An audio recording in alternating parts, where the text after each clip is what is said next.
ఆయన అలా చూస్తున్నాడు. విఘ్నేశ్వరుడు నవ్వాడు. నవ్వితే ఆదిశేషుడు చూసి అన్నాడు, ఎందుకు నవ్వుతున్నావు అన్నాడు. మేమందరం ఆయన మా నాన్నగారు తాండవం చేస్తుంటే ఒకళ్ళు మధ్యలో వాయిస్తాం, ఒకళ్ళు ఏదో వేణువు వాయిస్తాం, ఒకళ్ళు తాళం వేస్తాం, ఒకళ్ళు తప్పెట మోగిస్తాం, అన్నీ చేస్తాం. నువ్వేం చేస్తావు? పావువి కాళ్ళ చేతులా అన్నాడు. ఆయన అన్నాడు, మీరందరూ తప్పెట్లు తాళాలు వేస్తారు, నేను దీర్ఘాలు లేకుండా నీకు కొమ్ములు ఉన్నాయని కదూ. నంది నవ్వుతున్నావు నన్ను చూసి, దీర్ఘాలు లేకుండా కొమ్ములతో ఉన్న స్తోత్రం చెప్తాను శివుడి యొక్క ఆ తాండవం మీదని ఆయన ఒక అద్భుతమైన స్తోత్రం చేశాడు. చేసి మీ అందరూ చూస్తూ ఉంటారు, నేను చూడటం కాదు ఆయనకి ఆభరణం అయిపోతానని ఎగిరి వెళ్ళి ఆయన పాదానికి చుట్టుకున్నాడు. ఎవరు? భూమినంతటినీ మోసేటటువంటి ఆదిశేషుడు పరమశివుడి తాండవం చూసి సంతోషించి నేను ఆయన కాలికి అందె కావాలనుకున్నాడు. అనుకుని ఎగిరి వెళ్ళి చుట్టుకున్నాడు. ఆయన కాలుకి అందె కింద సరిపోయాడు ఆదిశేషుడు. అంటే ఎటువంటి విరాట్ స్వరూపమో చూడండి. అందె కింద చుట్టుకుంటే శంకరాచార్యుల వారు పరమశివుడి మీద స్తోత్రం చేశారు. ఆయన తాండవం చేస్తూ చేస్తూ ఒకసారి కాలెత్తి ఇలా ఆపుతారట. ఎందుకు ఇలా ఆపుతావు శంకరా కాలు ఒక్కసారి? ఏం వేగంగా కాలు దింపేయచ్చగా, ఎందుకు అలా ఆపుతుంటావు? నాకు అర్థమైంది. అంత వేగంగా కాలు కరిపేస్తుంటే పట్టుకోలేక చుట్టలు విడిపోయి జారిపోతున్నాడు ఆదిశేషుడు. మళ్ళీ కొంచెం చుట్టుకోవడానికి అవకాశం ఇవ్వడానికి కాలెత్తి ఒక్క క్షణం ఆదిశేషుడు కోసం ఆపుతున్నావు అన్నారు. అంత అద్భుతమైన తాండవం చేస్తాడు ఆ ఆదిశేషుడు. పతంజలిగా వచ్చి ఈ లోకానికి 3 కరణములకు ఉపకారం చేశాడు కొనికి కోరుకున్నట్టుగా. ప్రతి మనిషికి మనస్సు, వాక్కు, కాయము ఈ 3 అత్యంత ప్రధానం. మనస్సు ఎక్కడెక్కడికో తిరుగుతూ ఉంటుంది, దాన్ని నిగ్రహించడం అంత తేలిక కాదు. పూజ చేయడం తేలిక, కానీ మనసు పెట్టడం చాలా కష్టం. అదేం ఉండదు, ఉన్నానంటుంది, పారిపోతుంది ఎక్కడికో. ఆ మనస్సుని యోగంలో లయం చెయ్యడానికి వీలుగా పతంజలి యోగ సూత్రములను ఇచ్చాడు. మనసుని నిగ్రహించడానికి కావలసిన శాస్త్రం ఇచ్చాడు. అలాగే వాక్కుని నిగ్రహించడానికి వాక్కుకి వ్యాకరణం చాలా అవసరం. వ్యాకరణయుక్తమైనటువంటి వాక్కు ఇతరులకు శ్రేయోదాయకమై ఉంటుంది, భావమును అందించగలిగినదై ఉంటుంది, క్రమ పద్ధతిలో ఆవిష్కరింపబడుతుంది. అటువంటి వ్యాకరణం పాణిని చేస్తే దానికి మహాభాష్యం ఇచ్చాడు. మహాభాష్యము అని పేరు ఒక్క పాణిని వ్యాకరణానికి పతంజలి చేసినటువంటి భాష్యమే. కాబట్టి వ్యాకరణానికి మహాభాష్యం ఇచ్చాడు, కాబట్టి వాక్కుకి ఉపకారం చేశాడు. మనసుకి యోగ సూత్రములను ఇచ్చాడు, కాబట్టి మనసుకి ఉపకారం చేశాడు. శరీరానికి అనారోగ్యం వస్తే అనారోగ్యం పోగొట్టడానికి కావలసినటువంటి సూత్రములను అందించాడు, కాబట్టి వైద్యపరంగా ఆత్రేయ సంహిత, ఆత్రేయ గోత్రంలో పుట్టాడు కాబట్టి ఆత్రేయ సంహిత, చరక సంహిత, ఆయనకి చరకుడని పేరు పతంజలికి, నేను చరక సంహిత, ఈ 3 కరణములకు 3 రకములైనటువంటి ఉపకార గ్రంథములను అందించాడు పతంజలి. అందుకే ఇప్పటికీ శృంగేరి పీఠాధిపతులు ఎక్కడైనా వస్తే వారిని బిరుదువాక్యాల్లో ఒక మాట చెప్తారు, పదవాక్య ప్రమాణ పారావార పారీణ అని పిలుస్తారు. పదవాక్య ప్రమాణ పారావార పారీణ అన్న వాక్యానికి అర్థం ఏంటంటే, పదము అంటే వ్యాకరణం, వాక్యము పూర్వమీమాంస, ప్రమాణము అంటే న్యాయము. ఈ వ్యాకరణము, పూర్వమీమాంస, న్యాయము, ఈ 3 శాస్త్రములు ఇవి ఒక మహాసముద్రం లాంటివి. ఈ మహాసముద్రం లాంటి ఈ 3 శాస్త్రములను చదువుకున్నటువంటి వాళ్ళు, అవి దాటిన వాళ్ళు. సర్పములన్నీ కూడా శంకరుడి యొక్క శరీరాన్ని ఆశ్రయించి ఉంటేట ఎంత నిర్భయంగా ఉంటాయంటే, పావుకి మంట కనపడితే భయం, అగ్నిహోత్రం కనపడింది అనుకోండి పావు జర జర జర జర జర పాక్కుంటూ పారిపోతుంది, అగ్నిని తట్టుకోలేదు పావు. కానీ పరమశివుడు ఒకప్పుడు హాలాహల భక్షణం చేశాడు. ఆ హాలాహలం అగ్నిస్వరూపంతో వచ్చింది మండిపోతూ, అందరూ పారిపోయారు. కానీ ఒక్క శంకరుడు మాత్రం దానికి ఎదురెళ్ళి దాన్ని చేత్తో పట్టుకొని ముద్ద చేసి నోట్లో పెట్టుకుంటుంటే, ఆయన చేతులకి పావులుంటాయి, ఇక్కడ పావులుంటాయి, యజ్ఞోపవీతం, నాగయజ్ఞోపవీతం, మెడలో పావులుంటాయి, కాళ్ళకి పావులుంటాయి. కానీ అసలు నిజానికి పావులు పారిపోవాలి. కానీ పరమశివుణ్ణి ఆశ్రయించి ఉండగా ఎవరికి ఏ ఆపద రాదు అనడానికి గుర్తేమిటంటే, కదలంబారవు పాప పేరు వడలం కర్మాంబు జాలంబు పుట్టదు నెత్రంబులు ఎర్రబారవు నిజ జూటాచంద్రుడున్ కందడం వదనాంభోజము వాడదా విషమును ఆహ్వానించుచో డాగిచో పదిలంబై కడిచేయుచో దిగుచుచో భక్షించుచో మృగుచో అని అంటారు భాగవతంలో పోతన గారు. ఆఖరికి పావుల్లో ఒక్క పావు కూడా జారి కింద పడలేదట భయపడి. పరమశివుణ్ణి ఆశ్రయించి ఉండగా ఎవ్వరూ చెనకలేరు అనడానికి అంతకన్నా ఉదాహరణ ఇంకొకటి ఉండదు. అందుకే రుద్రాధ్యాయంలో అష్టమానువాకంలో నమ సోమాయ చ రుద్రాయ చ నమస్తామ్రాయ చ అరుణాయ చ నమ శంగాయ చ పశుపతయే చ నమ ఉగ్రాయ చ భీమాయ చ నమో అగ్రే వధాయ చ దూరే వధాయ చ నమో హంత్రే చ హనీయసే చ నమో వృక్షేభ్యో హరికేశేభ్యో నమస్తారాయ నమ శంభవే చ మయోభవే చ నమ శంకరాయ చ మయస్కరాయ చ నమ శివాయ చ శివతరాయ చ అని. నమో అగ్రే వధాయ చ దూరే వధాయ చ. పరమశివుని భక్తులతో శత్రుత్వం ఎవరు పెట్టుకుంటారో ఆయనకి శత్రుత్వం ఉండదు శివభక్తుడికి. శివభక్తుడిని శత్రువుగా చూసిన వాడిని మాత్రం శంకరుడు విడిచిపెట్టాడు, చనకుతాడు. కాబట్టి అగ్రే వధాయ చ దూరే వధాయ చ. ఆయనను ఆశ్రయించి ఉండగా ఎవ్వరూ బాధ పెట్టగలిగినటువంటి వాళ్ళు ఉండరు. అందుకే కదలంబారము పాప పేరు వడలం ఘర్మంబుజాలంబు పుట్టదు నెత్రంబులు నెర్రబారవు నిజ చూటాచంద్రుడున్ కందడున్ మదనాంభోజము వాడదా విషమనాక్వానించుచో డాయిచో పతిలింబై కడిచేయిచో దిగుచుచో భక్షించుచో మృంగుచో. అంతేకాదు సర్పము అంటే చుట్ట చుట్టుకుంటుంది, చుట్ట చుట్టుకు పడుకుంటుంది.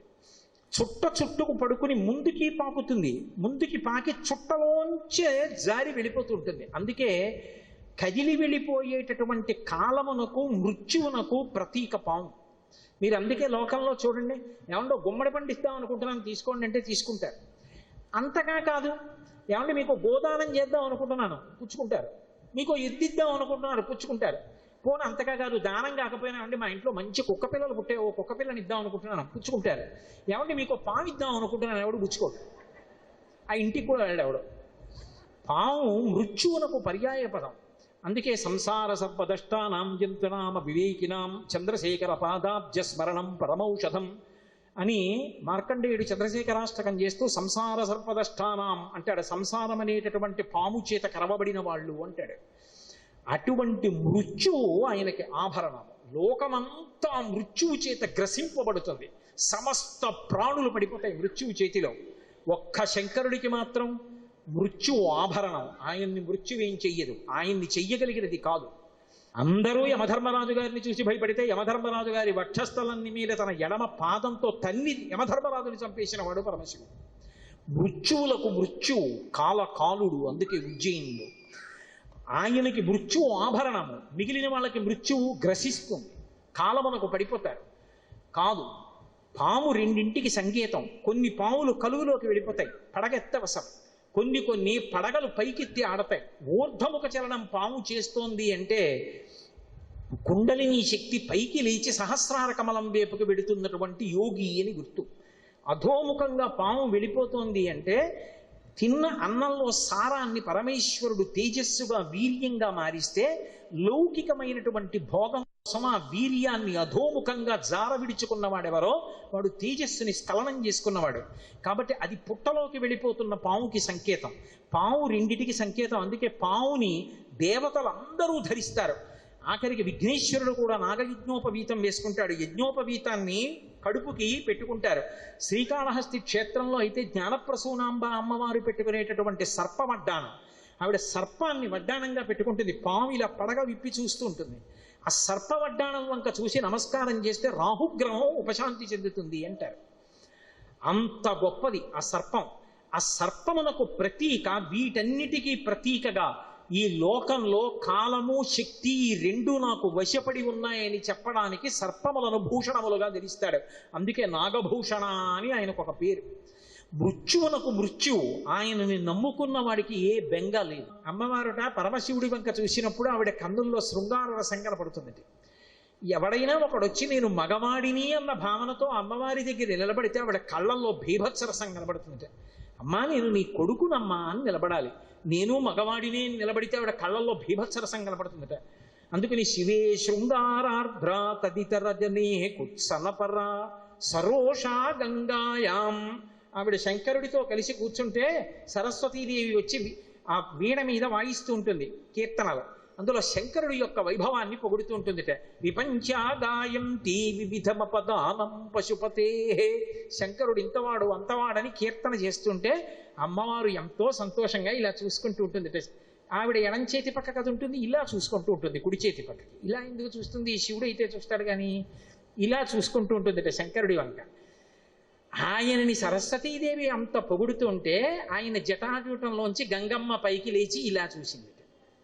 చూస్తే అమ్మవారి కళ్ళు వెంటనే రౌద్రరసం కనపడింది. ఇలా చూసిందిట, ఏమేవ్ నువ్వు కూడా ఆయనకి భార్యను అనుకుంటున్నావా ఏమి? రంగతుంగ తరంగ సంఘములతో రంజిల్లు ఘోషంబుతో బంగారంబగు పొంగుతో నురగతో పువ్వాట తుంపర్లతో భంగుల్ సల్పుచు జంఘలించున భూభాగము నుండి దారం గంగమ్మను దల్చితే చెరవునంద్రంజిల్లుకు శంకర. ఆనాడు గంగావతరణం జరుగుతుంటే పట్టుకున్నాడు కాబట్టి నీకు భర్త అన్నారు, భరించారు కాబట్టి. తాళి కట్టింది నాకు, నువ్వేమిటి నువ్వు చూస్తున్నావు సంతోషంగా అని ఏదైనా ఒప్పుకుంటారు. కానీ ఆ స్థానంలోకి ఇంకోళ్ళు వస్తానంటే ఒప్పుకుంటారండి. అందుకని గంగమ్మ శివుడి జటాజూటంలోంచి సంతోషంగా ఆయన్ని పొగుడుతుంటే చూస్తే ఏమి ఆయన భార్యను అనుకుంటున్నావా ఏ అని ఇలా చూస్తుందట. అప్పుడు ఆవిడ కళ్ళల్లో రౌద్రరసం కనపడుతుంది. సరోషా గంగాయాం గిరిశచరితే విస్మయవతి. ఆవిడ ఆదిశక్తే, కానీ పరమశివుడి యొక్క వైభవాన్ని వర్ణిస్తుంటే అద్భుతం అప్పా అని ఇలా వింటుందిట, నోరు తెరిచి కళ్ళు తెరిచి. గిరిశచరితే విస్మయవతి సరసిరుహ సౌభాగ్య జననీ. వీరరసం కనపడాలి. అమ్మవారు మహిషాసురమర్దనం చేసింది అది ఇది అంటే బాగుంటుంది, అందంగా చెప్పాలి. అమ్మ లోకంలో ఎర్ర కలువలు లేవు, ఒకప్పుడు కలువలన్నీ నీ కళ్ళల్లా ఉంటాయని నీ దగ్గరికి వచ్చాయి. ఏమిటేవు మీకు నాకు పోలిక, తెల్లారితే వాడిపోయేది మీరు, ఎప్పుడూ ఉండేవి నా కళ్ళు, అనుగ్రహిస్తాయి నా కళ్ళని నువ్వు వాటి వంకి ఇలా చూసావు, మీకు నాకు పోలిక అని. ఇలా చూసేటప్పటికి ఆ వీరరసం వెళ్ళి వాటిల్లో పడి తెల్ల కలువ ఎరుపు రంగు పొంది ఎర్ర కలువలు వచ్చాయి. లోకంలో ఎర్ర కలువ లేదమ్మా, లేకపోతే అందుకని నీ కళ్ళల్లో వీరరసం ఎర్ర కలువలో కనపడింది అన్నారు. సఖీషస్మేరాతే, చెలికెత్తెలు హాస్యం ఆడుతున్నప్పుడు నీ చిరునవ్వులో నీ కళ్ళల్లో హాస్యరసం కనపడింది. ఇంతలో ఓ చెలికెత్తి వచ్చి, అమ్మ శంకరాచార్యులు వారు వచ్చారమ్మా అంది. శంకరాచార్యులు వారు రమ్మని రమ్మని రమ్మనని అమ్మ నా వంక చూస్తున్నప్పుడు మయి జనని దృష్టి సకరుణ, మయి జనని మా అమ్మ నన్ను చూసేటప్పటికి కరుణతో చూసింది. రా రా రా రా రా అని. మరి భయానకని చెప్పద్దు, అంత ఆదిశక్తి భయపడిందని చెప్తే ఎలా అండి, ఎలా కుదురుతుంది? ఆదిశక్తికి భయం ఏమిటి? ఆవిడే భయపడితే ఇంకా లోకంలో భయాలు ఎలా తీరుస్తుంది? వరత్రాసత్రాణ స్ఫటిక గుటికా పుస్తకరాం అని ఆయనే అన్నారు, లోకాల భయాలు తీరుస్తుందని. మరి భయం ఎలా చెప్తారు? అక్కడ చమత్కారం చేశారు శంకరాచార్యులు గారు. పరమశివుణ్ణి వర్ణిస్తుంటేట అమ్మవారు ఎంతో సంతోషంతో మా ఆయన కదా అని ఆనందంతో ఎవరో చూడలేదు కదా అని తన పమిట కొంగు చేతి మీద వేసి ఆయన చెయ్యిలా పట్టుకుంది. ఆయన చేతికి సర్పాలు ఆభరణాలు. ఓ పిల్లపాము ఏం చేసిందంటే మెల్లిగా ఆయన చేతి నుంచి దిగి ఈవిడి చేతి మీదకి ఎక్కింది. పాము కింద చల్లగా ఉంటుంది, అది ఆవిడ చేతి మీదకి ఎక్కగానే ఏమిటి చల్లగా ఉందని ఇలా చూసింది పాము పిల్ల. ఇలా అంది. అప్పుడు అమ్మ నీ కళ్ళల్లో భయం కనపడిందంట. హరాహిభ్యో భీత. శంకరుడి చేతి పావుని అడ్డుపెట్టి అమ్మవారి కళ్ళల్లో భయాన్ని కనపడేటట్టుగా శంకర భగవత్పాదులు శ్లోకం ఇచ్చారు. ఒకానొకప్పుడు లోకాలకన్నిటికీ బుద్ధి చెప్పడం కోసమని దక్ష ప్రజాపతి నిరీశ్వర యాగం చేస్తుంటే అమ్మవారు భర్త మాట కాదని వెళ్ళలేదు, లోకాలకి బుద్ధి చెప్పడం కోసమని వెళ్ళింది. ఆవిడ వెళ్ళి అడిగింది, ఏమిరా పరమశివుడికి హవిస్సు ఇవ్వకుండా యజ్ఞం చేస్తావా? ఎందుకు ఇటువంటి దుర్మార్గపు పని చేస్తున్నావు? పరగ చితాస్తి భస్మ నృపపాల జటాధురుండు పరేత భూనికేతనుండు అస్థిభూషణుండు. ఏమిటి నీకు ఉన్నటువంటి అనుమానం ఆయన మీద? ఆయన ఏదో శ్మశానంలో తిరుగుతాడంటావు, ఆయన లోకాలకు ఉపకారం కోసం తిరుగుతున్నాడు, పుర్రెల దండ వేసుకుంటాడంటావు, బ్రహ్మకపాలములు వేసుకుంటూ ఉంటాడు. పరగ చితాస్తి భస్మ నృపపాల జటాధరుండు కపాల భూషణుండు అని భవుని శత్రువుగా ఎంచరెవ్వరిన్ ఒక్క నీవు తప్ప. మరి ఆ బ్రహ్మ మొదలైనటువంటి దేవతలు కూడా ఆయన పాదములకు అంటుకున్నటువంటి ధూళిని తీసి వాళ్ళ తల మీద చల్లుకుంటున్నారే, నీకెందుకు అక్కర్లేని ద్వేషం శివుడి మీద? తప్పు కదా అని అడిగింది. దక్ష ప్రజాపతి జవాబు చెప్పలేదు. నీకు కుమార్తెగా ఉన్నాను కాబట్టి నేను ఎక్కడికైనా వెడితే నన్ను చూసి అందరూ దాక్షాయణి దాక్షాయణి అంటారు.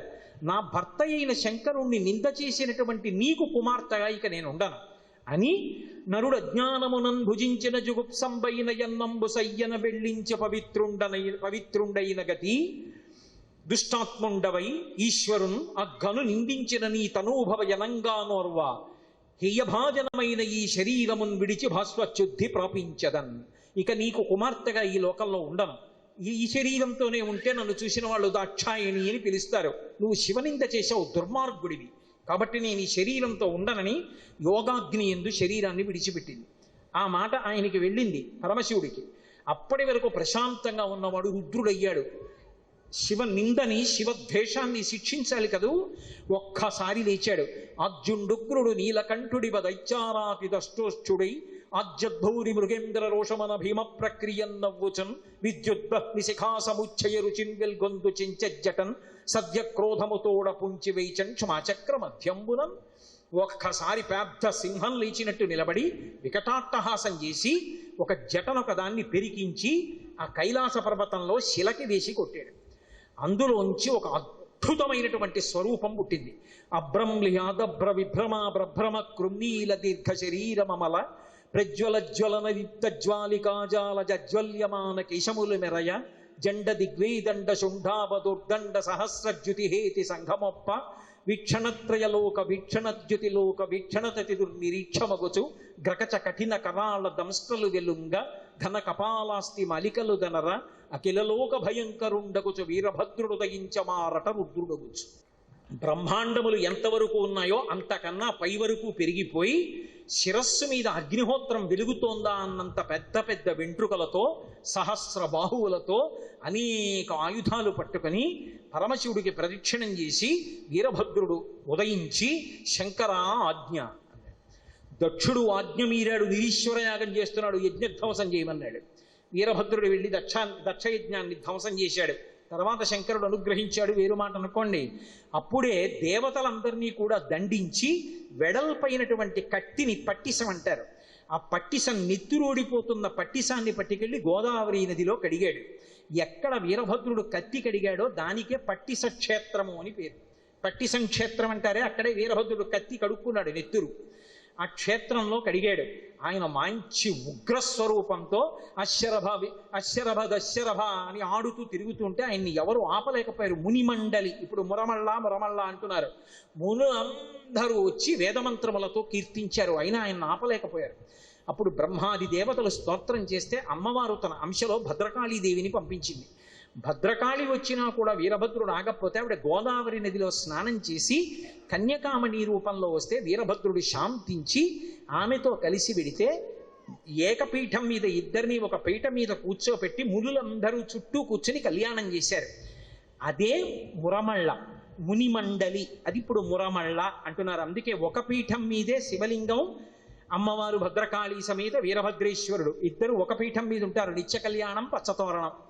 పెళ్ళిళ్ళు అవని వాళ్ళు ఏదైనా దోషం ఉంటే మురమళ్ళలో కళ్యాణం చేయించుకుంటే పెళ్ళి అవుతూ ఉంటుంది. ఇప్పటికీ అర్ధరాత్రి వేళ కొత్తగా పెళ్ళైనటువంటి దంపతులు దర్శనానికి వెళ్ళినా కూడా దేవాలయం తలుపులు తీసి దర్శనమిస్తారు. అంత గొప్ప క్షేత్రం. ఆ క్షేత్రంలో వెలిశాడు మహానుభావుడు. ఇప్పటికీ దక్షారామాది క్షేత్రాల్లోనూ కొన్ని చోట్ల వీరభద్రుడికి మెడలో గారెల మాల వేస్తే సంతానం కలుగుతుంది అని. మనకి కాదు కానీ ఆ వరంగల్లు మొదలైన వేపు వీరభద్ర పళ్ళెమని ఒక ప్రత్యేకమైన సంప్రదాయం. వీరభద్ర అన్న పేరు చాలామంది పెట్టుకుంటారు. వీరభద్ర శతకము అని శతకరచనలు చేశారు. ఆ వీరభద్రుడు ఎందరికో కులదైవం, పిలిస్తే పలికేటటువంటి మహానుభావుడు. కటిక చీకట్లో ఎప్పుడైనా భయం వేస్తున్నప్పుడు, ప్రయాణం చేస్తూ వెడుతున్నప్పుడు మనసులో భయం కలిగితే వీరభద్రుణ్ణి కాలభైరవుణ్ణి స్మరించమంటారు. వాళ్ళిద్దరిని స్మరిస్తే ఆపదలు రావు అని. అంత అద్భుతమైనటువంటి మూర్తి వీరభద్రుడు. ఆ వీరభద్రుడు పరమశివుడి యొక్క పరివార దేవతల్లో ఒకడుగా ఉంటాడు. మీరు ఏ ఆలయానికి వెళ్ళండి, పెద్ద పెద్ద క్షేత్రాల్లో వీరభద్రుడు కనపడతాడు. శివనామము చాలు. శివమహాపురాణంలో శివనామ వైభవం గురించి ఒక చిన్న ఉపాఖ్యానం చెప్తాను. ఇంద్రసేనుడు అని ఒక మహారాజు ఉండేవాడు. ఆయన పంచమహాపాతకాలు మూట కట్టుకున్నాడు, ఇంకొక పని లేదు. ఆయన ఎప్పుడూ మాట్లాడేవి రెండు మాటలే, ఆహార ప్రహరస్వ, ఈ రెండే అనేమట. ఆహార ఎత్తుకురండి, ఆయన కంటికి ఏది కనపడితే అది ఎత్తుకురండి అనేవాడు. ఆహార ఎత్తుకురండి, ప్రహరస్వ కొట్టండి, ఈ రెండు మాటలే. బతికున్నన్నాళ్ళే రెండు మాటలే అన్నాడు. ఎవడైనా కాలధర్మం చెందాలిగా. ఒకానొక నాడు శరీరం జర్జరీభూతం అయిపోయింది, పడిపోయాడు.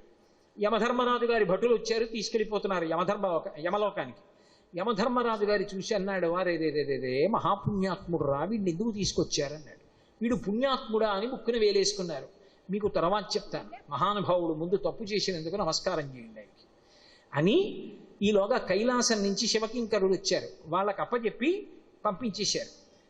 ఆయన్ని కైలాసానికి తీసుకెళ్లారు. తెల్లబోయాడు ఆయన. ఇది నన్ను కైలాసానికి తీసుకొచ్చారు, పొరపాటు పడ్డారా ఏమిటి? పరమశివుడు ఆయన కనపడగానే గబగబా ఆసనం మీద పక్కకి జరిగి రావోయ్ అని అర్ధసింహాసనం మీద కూర్చోబెట్టుకున్నాడు.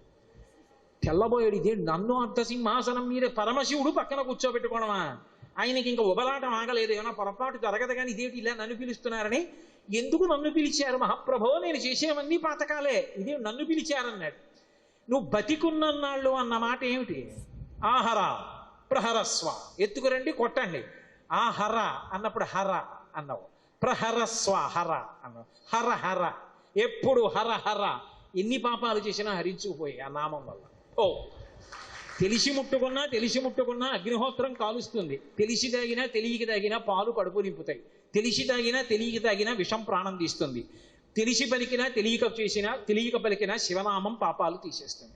కాంచీపురంలో పృథ్వీలింగం, జంబుకేశ్వరంలో జలలింగం, అరుణాచలంలో అగ్నిలింగం, చిదంబరంలో ఆకాశలింగం, శ్రీకాళహస్తిలో వాయులింగం, కోణార్కలో సూర్యలింగం, సీతాకుండంలో చంద్రలింగం, కాఠ్మండూలో యజమానలింగం. అన్నీ ఆయనే అయినప్పుడు దీని మీద ఉన్న వాళ్ళందరూ ఆయన పరివారం కాకపోతే కొత్తగా ఎవరవుతారు? సర్వం శ్రీ ఉమామహేశ్వర పరబ్రహ్మార్పణమస్తు. స్వస్తి.